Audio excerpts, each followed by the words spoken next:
frères, chères sœurs, c'est un plaisir d'être à nouveau parmi vous. Je ne sais plus quand était la dernière fois que nous avions l'occasion de partager un culte ensemble. Ça me paraît d'être au moins il y a un an. Aujourd'hui, nous allons ouvrir la parole de Dieu dans plusieurs textes de la Bible, bien évidemment. Mais j'introduirai ce texte premièrement par une première lecture qui se trouve en Jean au chapitre 15. Et je lirai avec vous tout d'abord les versets 12 à 17. Jean, donc, évangile de Jean au chapitre 15, les versets 12 à 17. Il y a plusieurs mois, nous avions posé cette question à l'église évangélique baptiste de Malmedy. Tiens, que répondre lorsque quelqu'un vous pose la question, mais finalement, c'est quoi la différence entre les catholiques et les protestants ? Souvent, on est face à cette discussion lorsqu'on présente sa foi, lorsqu'on témoigne de sa foi auprès d'amis. On se retrouve face à cette question. C'est quoi la différence entre protestants et catholiques ? Et on réfléchissait à différentes manières de répondre à cette question, peut-être en évitant un simple débat d'idées ou une comparaison entre deux religions. Et un ami fut confronté à cette question quelques jours, quelques semaines après cette discussion et répondit de cette manière: avec Dieu, ce n'est pas une question de religion, mais de relation. Et on a eu l'occasion d'y réfléchir et de discuter à ce sujet-là, et je trouvais cette réponse simple et profonde à la fois. Oui, avec Dieu, ce n'est pas une question de religion, catholique ou protestant, mais c'est une question de relation. Encore il y a quelques jours, je visitais la cathédrale de Malmedy à l'occasion d'un Te Deum. On était invité à participer aux célébrations du Te Deum, donc pour célébrer la fête nationale. Et là, à l'accueil, une personne catholique me donne son témoignage. Et si je n'avais pas été dans une église catholique, j'aurais cru que cette personne-là était protestante, évangélique, tellement sa foi était vivante et tellement il démontrait du baptême du Saint-Esprit, des fruits de l'Esprit dans sa vie. Une personne qui aime lire la parole, qui partage la même foi que moi, et pourtant, il fait partie d'une autre religion. On ne va pas ouvrir ce débat, on ne va pas répondre à la question, finalement, c'est quoi la question, la différence entre les catholiques et les protestants. Mais peut-être ouvrir ne fût-ce qu'un peu la porte sur le fait que les chrétiens, ce ne sont pas uniquement ceux qui vont dans une église évangélique ou protestants. Ce n'est pas uniquement ceux qui appartiennent à une religion, mais c'est au contraire ceux qui partagent une relation avec Dieu. Et c'est ce qui est ressorti dans le témoignage de cet homme catholique. Il me dit, finalement, avec Dieu, j'ai une relation. Et c'était les mots qui sortaient de la bouche de cet homme rencontré à Malmedy. On a pu, lui et moi également, partager une relation chrétienne entre frères et sœurs en Christ. Mais revenons à l'évangile de Jean, tout d'abord, chapitre 15, donc les versets 12 à 17. « Voici quel est mon commandement. Aimez-vous les uns les autres, comme moi-même je vous ai aimés. Il n'y a pas de plus grand amour que de donner sa vie pour ses amis. Vous êtes mes amis si vous faites ce que je vous commande. Je ne vous appelle plus serviteur parce qu'un serviteur n'est pas mis au courant des affaires de son maître. Je vous appelle mes amis parce que je vous ai fait part de tout ce que j'ai appris de mon Père. Ce n'est pas vous qui m'avez choisi. Non, c'est moi qui vous ai choisi. Je vous ai donné mission d'aller, de porter du fruit qui soit durable. Alors le Père vous accordera tout ce que vous lui demanderez en mon nom. Voici donc ce que je vous commande. Aimez-vous les uns les autres. » La religion, finalement, qu'est-ce que c'est ? Lorsqu'on parle de religion protestante, ou catholique, ou orthodoxe, ou musulmane, ou bouddhiste, de quoi parle-t-on ? Est-ce que l'on parle de ce qui en fait le cœur, sa raison d'être ? Donc souvent, lorsqu'on parle de religion, on parle de l'aspect extérieur de la foi.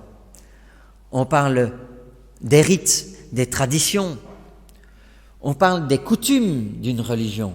Chez les protestants, on pratique le culte d'une certaine manière, chez les catholiques d'une autre, chez les pentecôtistes encore d'une autre manière. Certains chants qu'on a chantés encore à l'instant, on se serait levé dans une église, et dans une autre, on reste assis. Dans une autre église, on aurait levé les mains lorsqu'il dit « je lève les mains vers le Seigneur ». C'est des coutumes, c'est ce qui fait notre religion, nos habitudes, nos traditions. Et elles ne sont pas toutes mauvaises. Pour autant, elles ne sont pas toutes à mettre à la poubelle. Certaines sont bonnes, certaines sont même bibliques, certaines sont agréables à Dieu. D'autres, on s'y attache fort et pourtant, elles font partie d'une religion, d'une coutume, d'un rite, qui ne sont rien d'autre que traditions humaines, comme les pharisiens. Eux aussi avaient leur tradition humaine, orale. Et ils ont d'ailleurs été critiqués par Jésus-Christ à ce sujet-là, non pas au sujet de leur foi en Dieu, mais au sujet des habitudes, des traditions qu'ils imposaient aux autres. En Matthieu, au chapitre 23, on peut l'afficher, on va parcourir plusieurs versets, alors je vous ai un peu mâché la tâche, je vous ai préparé cela sur le projecteur. Matthieu, au chapitre 23, le verset 15 nous dit, c'est Jésus qui parle aux spécialistes de la loi, il leur dit « Malheur à vous, spécialistes de la loi et pharisiens hypocrites ! Vous parcourez terre et mer pour amener ne fût-ce qu'un seul païen à votre religion. Et quand vous l'avez gagné, vous lui faites mériter l'enfer 2 fois plus que vous. » Ils condamnaient non pas leur foi, mais leur tradition, les coutumes qu'ils avaient. Il faut s'habiller d'une certaine manière, il faut adorer Dieu d'une certaine manière, il faut prier d'une certaine manière, il faut jeûner d'une certaine manière. Mais qu'est-ce que nous dit Dieu dans sa parole? Est-ce que dans l'évangile de Jean que nous venons de lire, il a demandé à ses disciples d'instaurer une religion et des traditions? Non, au contraire, il leur a dit « Je vous donne un commandement, aimez-vous les uns les autres. À ceci, tous reconnaîtront que vous êtes mes disciples si vous avez de l'amour les uns pour les autres. » On va y venir encore dans un instant avec ce même verset. Oui, il leur dit « Malheur à vous, spécialistes de la loi, pharisiens, parce qu'ils s'attachent à l'extérieur, aux apparences, au lieu de s'attacher au cœur de l'Évangile. » L'apôtre Paul met en garde Timothée également, et dans sa 2e lettre à Timothée, il écrit ceci au chapitre 3. « Certes, ils resteront attachés aux pratiques extérieures de la religion, mais en réalité, ils ne voudront rien savoir de ce qui en fait la force. » L'apôtre Paul met en garde que dans les derniers temps, oui, même les chrétiens, même dans les églises, on s'attachera aux traditions, aux coutumes, au lieu de s'attacher à ce qui fait la force de notre religion, la force de notre foi évangélique. Alors réfléchissons à cela juste un instant. Qu'est-ce qui fait la foi de... Excusez-moi, je réponds déjà à la question. Qu'est-ce qui fait la force de notre Église? Qu'est-ce qui fait la force de l'Église évangélique de Charleroi? Qu'est-ce qui fait la force de ta religion? Est-ce que c'est le fait d'avoir cette étiquette « je suis protestant, évangélique » ou est-ce au contraire la foi, la confiance que tu as placée en Jésus-Christ et la relation que tu as tissée avec lui? Est-ce que c'est cette relation que tu entretiens au jour le jour qui est important aux yeux de Dieu et à tes yeux, ou est-ce au contraire le fait que tu viens ici tous les dimanches à 10h, que tu pries tous les jours, que tu lis ta Bible? Toutes ces choses sont importantes. Elles sont nécessaires, elles font partie du culte qu'on amène à Dieu. Elles sont bonnes, mais elles ne sont pas le cœur de notre foi. Le cœur de notre foi, au contraire, c'est le Christ. Ce qui fait notre religion ne doit pas simplement être les pratiques extérieures et le nom de l'Église dans lequel on vient. Je ne suis pas écuméniste pour autant, vous le savez. Mais j'ai rencontré des gens qui sont dans des églises pentecôtistes, charismatiques, évangéliques, baptistes et même catholiques, qui ont une foi tout aussi fervente que nous. Et ça déstabilise parfois le protestant, parce que certains protestants pensent qu'il n'y a de salut que dans l'église protestante, ou que dans l'église pentecôtiste, ou que dans les églises baptistes. Pourtant, encore dernièrement, j'ai rencontré un homme de la région de Maldingen, où j'habite, fervent catholique, qui passe tous les jours 1 heure à prier le Seigneur. Et je me dis, mais combien de chrétiens évangéliques, protestants ou baptistes, puisque je suis pasteur d'une église baptiste, accordent autant de temps dans leur relation avec Dieu, passent autant de temps à prier le Seigneur et à lire la Bible. Encore un catholique qui lit sa Bible tous les jours et qui prie Dieu. Dit, mais Seigneur, encore un frère en Christ, là, un homme que toi tu as appelé à croire en toi. On est surpris parfois de voir que Dieu dépasse les frontières de nos dénominations et de nos églises. Et que même au dehors, même parfois des personnes qui ne vont pas dans une église, ont une foi fervente, ardente en Dieu. Parce que Dieu est à l'œuvre dans leur vie et que l'Esprit Saint est à l'œuvre dans leur vie. Quelle est donc cette foi qui est la source, qui est la force de notre religion? Eh bien, prenons le texte suivant qui se trouve dans l'épître de Jacques. Jacques parle de la véritable religion, la religion authentique. Et il donne une définition à cette religion, à ce que devrait être notre religion. On va prendre cela comme point de départ. Dans Jacques, au chapitre 1, les versets 26 et 27, il y est dit ceci. Mais si quelqu'un croit être religieux, alors qu'il ne sait pas tenir sa langue en bride, il s'illusionne lui-même. Sa religion ne vaut rien. La religion authentique et pure aux yeux de Dieu, le Père, consiste à aider les orphelins et les veuves dans leur détresse et à ne pas se laisser corrompre par ce monde. Si quelqu'un croit être religieux, mais finalement qu'il n'aime pas son prochain, qu'il n'a pas d'amour, qu'il ne témoigne pas d'amour envers les veuves, les orphelins, les démunis, mais est-ce que sa religion veut encore quelque chose ? Ou n'est-elle finalement qu'apparence, que belles paroles ? Ceux qui connaissent l'épître de Jacques savent à quel point Jacques tenait à ce que la foi soit accompagnée d'œuvres. Une foi sans œuvre est une foi stérile, une foi qui est morte, selon son épître. Oui, la foi nous sauve, mais cette foi est comme un arbre qui doit porter du fruit, un arbre vivant, et non pas un arbre qui se dessèche.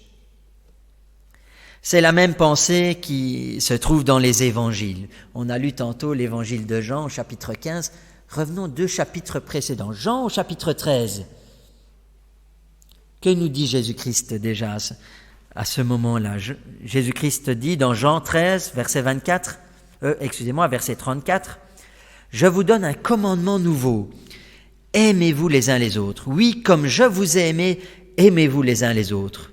À ceci tous reconnaîtront que vous êtes mes disciples, à l'amour que vous avez les uns pour les autres. » Oui, en d'autres mots, Jacques ne faisait que reprendre le commandement de Jésus-Christ et l'expliquer encore plus en détail. Aimer son prochain, c'est prendre soin de lui. Et qui est mon prochain ? En anglais, ça fait un jeu de mots. On dit le prochain, c'est le voisin, littéralement, c'est le neighbor. Donc certains pensaient que, oui, je vais aimer mon voisin.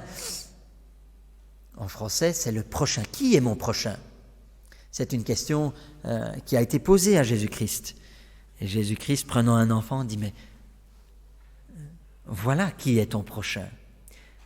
Toutes les fois où j'ai eu faim, et que toutes les fois où tu as vu quelqu'un qui avait faim et que tu t'en es occupé, c'est lui ton prochain. Oui, je vous donne un commandement nouveau. Aimez-vous les uns les autres. À ceci, tous reconnaîtront que vous êtes mes disciples. Mais finalement, à quoi devons-nous reconnaître un bon chrétien ? Au fait qu'il vient dans une église protestante ? Qu'il porte une croix sur son blouson ou autour de son cou ? Qu'il s'habille d'une certaine manière ? Non, Jésus dit, à ceci tous reconnaîtront que vous êtes mes disciples si vous avez de l'amour les uns pour les autres.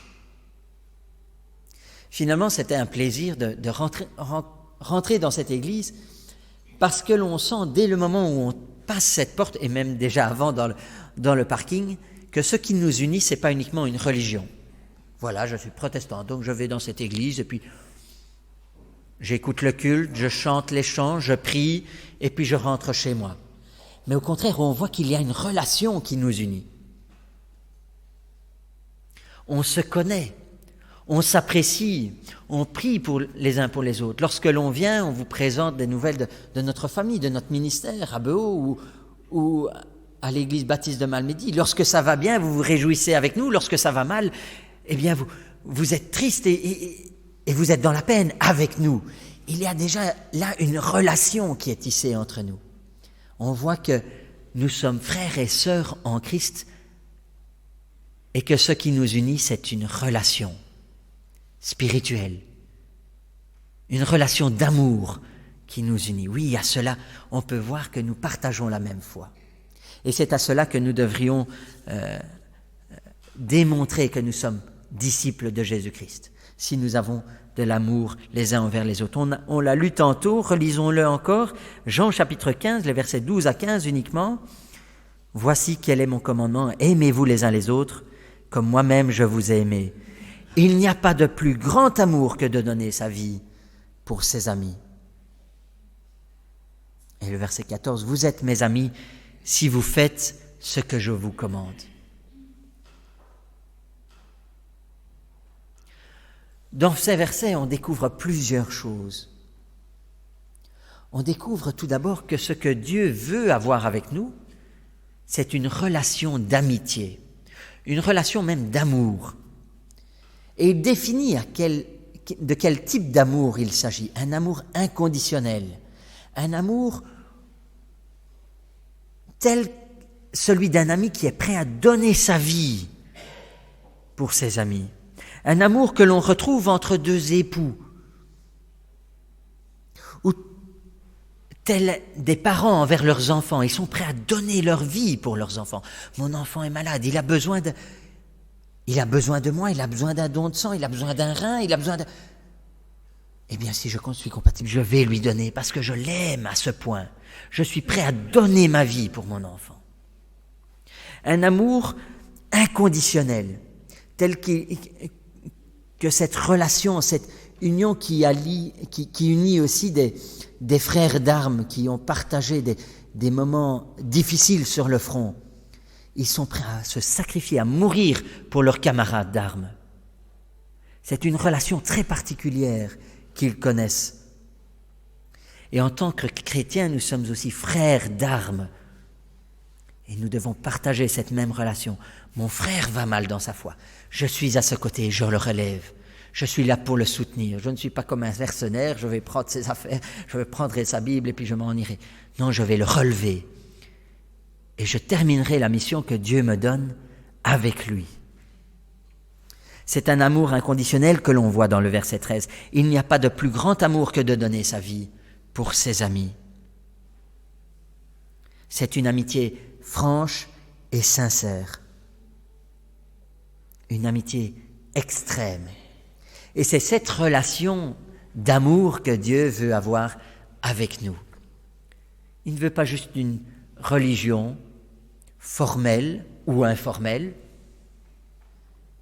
faite de rites, de traditions, de coutumes, de règles à observer, mais au contraire, il veut avoir une relation personnelle avec toi. C'est cela qu'il désire. Et c'est cela qu'il a désiré dès la fondation du monde. Si l'on prend déjà dès la Genèse, on voit que Dieu a créé l'homme et la femme afin d'avoir une relation avec sa créature. Prenons Genèse au chapitre 1, le verset 26. Dieu dit « Faisons les hommes pour qu'ils soient notre image, ceux qui nous ressemblent. » Dieu créa les hommes pour qu'ils soient son image. Oui, il les créa pour qu'ils soient l'image de Dieu. Il les créa hommes et femmes. Quelques versets plus loin, quelques chapitres plus loin, au chapitre 3, verset 8, peu de temps avant avant la chute, on voit que Dieu veut avoir une relation avec. Chaque jour, au moment de la bise du soir, ils entendirent l'Éternel Dieu parcourant le jardin. On voit que dès le commencement, dès le jardin d'Éden, Dieu entrait en relation avec sa créature, avec l'homme qu'il avait placé dans ce jardin qu'il avait créé pour l'homme. Le Seigneur venait dans ce jardin au moment du soir afin de voir ce que l'homme avait fait. Il se réjouissait de voir l'homme et d'entendre les noms qu'il avait donnés aux animaux, de voir ce qu'il avait tiré des plantes, de voir comment il avait cultivé la terre. Certains pensent peut-être qu'en Éden, il n'y avait pas de travail et que dans le paradis, il n'y aura pas de travail non plus. Alors, dès le jardin d'Éden, avant même la chute, le travail existait. L'homme devait nommer les animaux, il devait s'occuper du jardin. Mais il avait cette relation aussi avec Dieu. Il était visité par le Seigneur et Dieu cherchait à être en relation avec sa créature. On le voit aussi dans la vie des patriarches. Abraham fut appelé l'ami de Dieu. C'est ce que nous dit Ésaïe au chapitre 41, verset 8. « Quant à toi, Israël, mon serviteur Jacob, que j'ai choisi, et sa descendance d'Abraham, et en parlant d'Abraham, il dit, qui était mon ami. » Il dit la même chose de Moïse. En Exode au chapitre 33, verset 11, « L'Éternel s'entretenait avec Moïse directement, comme un homme parle avec son ami. » Dieu cherche à avoir une relation d'amitié avec son peuple. Il cherche à avoir une relation d'amitié avec toi, une relation de confiance. C'est cela que veut dire le mot foi. Lorsque je mets ma foi en Dieu, j'établis avec lui une relation de confiance et non pas une religion protestante ou catholique ou orthodoxe, qu'importe. J'établis avec Dieu une relation que j'entretiens par la prière, par la lecture de sa parole, par le fait de venir dans une communauté chrétienne afin d'être en relation avec mes frères et sœurs en Christ. J'entretiens cette relation que j'ai également de cette manière avec le Seigneur. Encore dans l'épître de Jacques qu'on a lu tantôt, au chapitre 2, verset 23, il était dit « Abraham eut confiance en Dieu, et Dieu, en portant sa foi à son crédit, l'a déclaré juste et l'a appelé son ami. » Pas son copain, pas son pote, pas son camarade de guindaille. Non, un ami, tel qu'on en compte peu dans une vie. Un véritable ami qui est là à tes côtés lorsque tu vas mal, lorsque tu es dans un temps de détresse, lorsque tu es au creux de la vague, lorsque tu connais les difficultés ou la maladie. Un ami qui sera là à tes côtés, qui te visitera, qui pleurera avec toi lorsque tu es dans la détresse et qui se réjouira avec toi. Un véritable ami, un ami qui sera prêt à donner sa vie pour toi. Voilà le type d'amitié que Dieu veut avoir avec nous. Dans le Nouveau Testament aussi, Jésus-Christ, Dieu fait homme, a voulu avoir une relation d'amitié avec ses disciples et avec les gens qu'il a côtoyés. Plusieurs personnes ont été appelées les amis de Dieu. Le paralytique a été appelé l'ami de Dieu. Jésus-Christ lui-même lui a dit « Mon ami, tes péchés sont pardonnés. » À Lazare également était attribué ce titre d'ami du Seigneur. En Jean, au chapitre 11, versets 3 et 11, si vous voulez lire l'histoire, il est dit « Seigneur, ton ami est malade. » Et quelques versets plus loin, on voit Jésus-Christ qui dit « Non, mon ami s'est endormi, je vais aller pour le réveiller. » Mon ami. Est-ce que tu considères Dieu, Jésus-Christ, comme ton ami? Est-ce que tu l'appelles ton ami? Est-ce que tu as une relation d'amitié avec lui? De franche et sincère amitié, telle que tu peux aller auprès de lui et lui dire ce que tu penses vraiment, en toute franchise, et t'attendre à ce que Dieu, en bon ami, sincère, te réponde avec toute franchise. sur quels sont tes torts et tes faiblesses, tes défauts, mais aussi tes qualités. Est-ce que tu as cette relation avec Dieu? Est-ce que tu entretiens cette relation avec Dieu? C'est pour cela que nous sommes appelés à être chrétiens. C'est à cela que Dieu nous appelle. C'est pour cela qu'il nous donne ce commandement. Comme moi je vous ai aimé, aimez-vous les uns les autres. Oui, comme moi je vous ai aimé, dit le Seigneur. Dieu veut une relation d'amitié. J'irais même jusqu'à dire une relation d'amour, parce que là on comprend vraiment la relation d'amour. On garde ce thème-là normalement, ce terme-là pour un jeune couple, ou soyons fous, un vieux couple aussi, parce qu'il y a des vieux couples, des couples plus jeunes dans leur esprit, certes, mais vous me comprenez, les jeunes couples que l'on voit, ils ont 80 ans et pourtant ils se tiennent encore main dans la main lorsqu'ils marchent boulevard Thiroux. Vous avez déjà vu des amis comme ça? C'est beau de voir un couple comme ça qui vieillit. Ils ont 50 ans de mariage et ils sont restés amis jusqu'au bout, comme au premier jour. Oh, que c'est beau à voir. Mais c'est une relation telle que celle-là que Dieu veut avoir avec nous. Peut-être qu'il est bon de se rappeler notre premier amour avec Dieu. Peut-être que notre relation s'est un petit peu étiolée, que notre amour s'est un petit peu endormi avec Dieu. Mais il y a encore une flamme.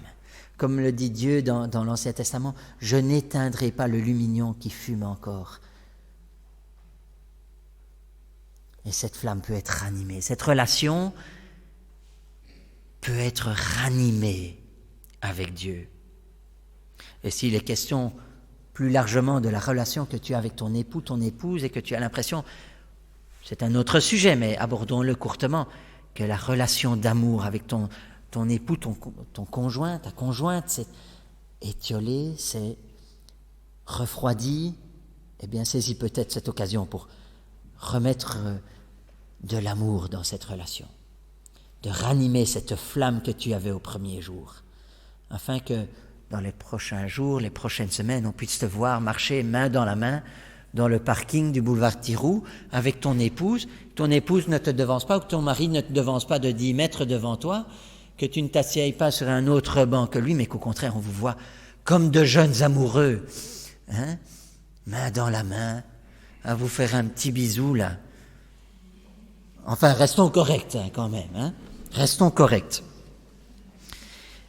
Et qu'on ait cette même relation d'amour, puisque c'est un exemple, une illustration pour illustrer cette relation d'amour avec Dieu, qu'on puisse avoir cette même relation avec Dieu.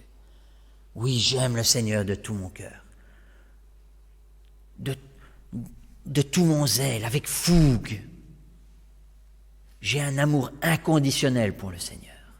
Et je sais que Dieu m'aime d'un amour fou. Et je le sais parce que dans sa parole, il me dit qu'il est venu sur cette terre pour donner sa vie pour nous. C'est bien de cet amour qu'il est question dans Jean au chapitre 15. Oui, il n'y a pas de plus grand amour que de donner sa vie pour son ami. Pourtant, l'Épître aux Romains nous rappelle que, alors que nous étions encore ennemis de Dieu, alors que nous étions encore pécheurs, Christ a donné sa vie pour nous. Oui, le véritable ami, c'est celui qui, alors même que tu t'es fâché avec lui, il sera là lorsque tu auras besoin de lui. Il mettra vos différends de côté et il viendra te secourir. Et c'est ce que Dieu a fait il y a 2000 ans. Alors que nous étions encore pécheurs, il est venu à notre secours. Parce que nous sommes sa créature et que même si nous avons été infidèles envers Dieu, eh bien lui a décidé de nous secourir, de nous apporter son salut. Il a prouvé son amour envers nous en donnant sa vie pour nous à la croix. Afin que quiconque croit en lui, place sa confiance en lui, ne meure pas mais ait la vie éternelle avec lui. Oui, Jean 15 nous rappelle « Vous êtes mes amis si vous faites ce que je vous commande. » Et 2 versets plus loin, il dit « Voici ce que je vous commande. Aimez-vous les uns les autres. » Ayez une relation d'amour les uns envers les autres. Voilà comment nous pouvons honorer Dieu et comment nous pouvons entretenir cette relation d'amour. Non pas cette religion, mais cette relation les uns envers les autres. Lorsque vous vous trouverez confronté à cette question, tiens, finalement, toi, t'es protestant, mais c'est quoi la différence entre les catholiques et les protestants? Eh bien, peut-être répondrez-vous comme ce frère qui nous regarde certainement en vidéo ce matin et qui a répondu: ce n'est pas une question de religion, mais c'est une question de relation avec Dieu. Et que vous puissiez entretenir avec Dieu non pas une religion, mais une véritable relation d'amour avec votre Seigneur et Sauveur. C'est pour entretenir cette relation que nous célébrons aussi la Sainte Seine, qui commémore la relation que nous avons prise avec Christ. Car par le baptême, l'apôtre Paul dans l'Épître aux Romains nous dit, c'est en relation avec sa mort sur la croix et sa résurrection que nous avons été sauvés. Et c'est aussi en relation avec Dieu que nous prenons ce repas. J'invite notre frère André Valenscote à partager ce repas comme nous le partageons ensemble chaque dimanche. Que le Seigneur vous bénisse. Amen.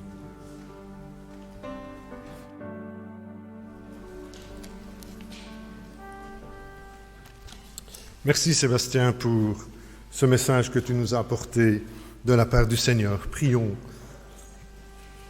Seigneur, en effet, nous voulons te louer, te bénir parce que ta parole est la vérité. Te remercier pour les enseignements de ce matin, te demander de nous venir en aide à chacun pour que nous puissions les mettre en pratique dans nos vies, et cela pour la gloire de ton nom. Au nom du Seigneur Jésus. Amen.